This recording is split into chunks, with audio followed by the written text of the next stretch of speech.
നമസ്കാരം എല്ലാവർക്കും. Sunlight healing ടാരോറ്റിലേക്ക് സ്വാഗതം കേട്ടോ.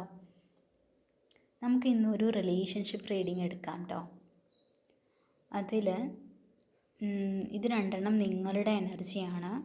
ഇത് നിങ്ങളുടെ പേഴ്സൻ്റെ എനർജിയാണ്. ഇത് മൂന്നാമത്തെ ഏസ് ഓഫ് കപ്സ് നിങ്ങളുടെ രണ്ടുപേരും തമ്മിൽ വരുമ്പോഴുള്ള എനർജിയാണ്. അപ്പോൾ ഇതിൽ 5 ഓഫ് വാൺസും 8 ഓഫ് പെൻറ്റക്കിൾസും വന്നിട്ടുണ്ട്. ഇതിൽ 5 ഓഫ് വാൺസ് കലഹങ്ങളും തർക്കങ്ങളൊക്കെയാണ് കാണിക്കുന്നത്. അത് മനസ്സിലാണ് കാണിക്കുന്നത്. മാനസികമായി ഒരു സംഘർഷത്തിലാണ്, മാനസികമായി ടെൻഷനുണ്ട്. നിങ്ങളുടെ എനർജിയിൽ നിങ്ങൾക്ക് മാനസികമായിട്ടൊരു ചെറിയ ടെൻഷനുണ്ട്, മാനസികമായ സംഘർഷങ്ങളുണ്ട്.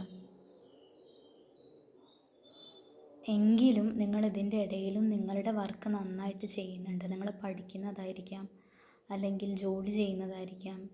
ജോലി സ്ഥലത്ത് നിങ്ങൾ നന്നായിട്ട് ഇമ്പ്രൂവ് ചെയ്യുന്നുണ്ട്, നന്നായിട്ട് പഠിക്കുന്നുണ്ട്.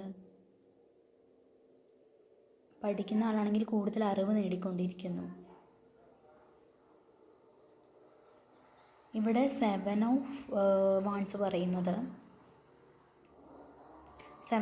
പറയുന്നത് നിങ്ങളുടെ പേഴ്സൻ്റെ എനർജിയാണ്. പേഴ്സൻ്റെ എനർജി എന്ന് പറയുമ്പോൾ അവർ പോരാടിക്കൊണ്ടിരിക്കുകയാണ്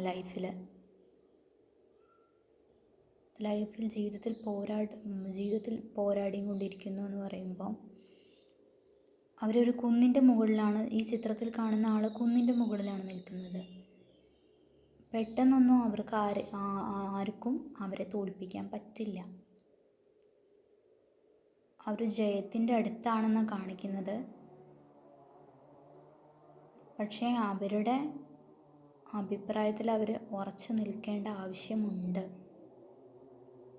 അല്ലെങ്കിൽ അവരുടെ എനർജിയിൽ അവർ ഉറച്ചു നിൽക്കേണ്ട ഒരു ആവശ്യമുണ്ട് എന്ന് കാണിക്കുന്നു.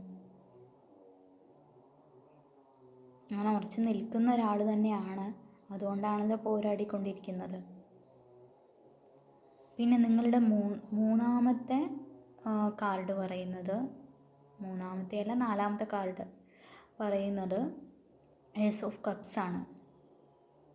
ഏസ് ഓഫ് കപ്സ് പറഞ്ഞാൽ നിങ്ങളുടെ രണ്ടുപേരുടെയും തമ്മിലുള്ള എനർജി വരുമ്പോൾ അൺകണ്ടീഷണൽ ലവ് ആണ് വരുന്നത്. ഈ കപ്പുകൾ പൊതുവെ സ്നേഹത്തിൻ്റെ, ഇമോഷൻസിനെയൊക്കെ പ്രതിനിധീകരിക്കുന്ന എനർജിയാണ്. ഈ കപ്പിൽ നിന്നും വെള്ളം തുളുമ്പി പോകുന്നുണ്ട്. അത്രയും സ്നേഹം നിങ്ങൾ തമ്മിലുണ്ട് എന്നാണ് കാണിക്കുന്നത്. Ace of cups. അപ്പോൾ നിങ്ങൾ പേടിക്കേണ്ട ആവശ്യമില്ല. ഈ ബന്ധം നല്ലൊരു ദിശയിലേക്ക് തന്നെയാണ് പോയിക്കൊണ്ടിരിക്കുന്നത്. ചെറിയ ബുദ്ധിമുട്ടുകളൊക്കെ ഉണ്ടെങ്കിലും അത് പെട്ടെന്ന് തന്നെ തീർന്നോളും. Okay, God bless you dears.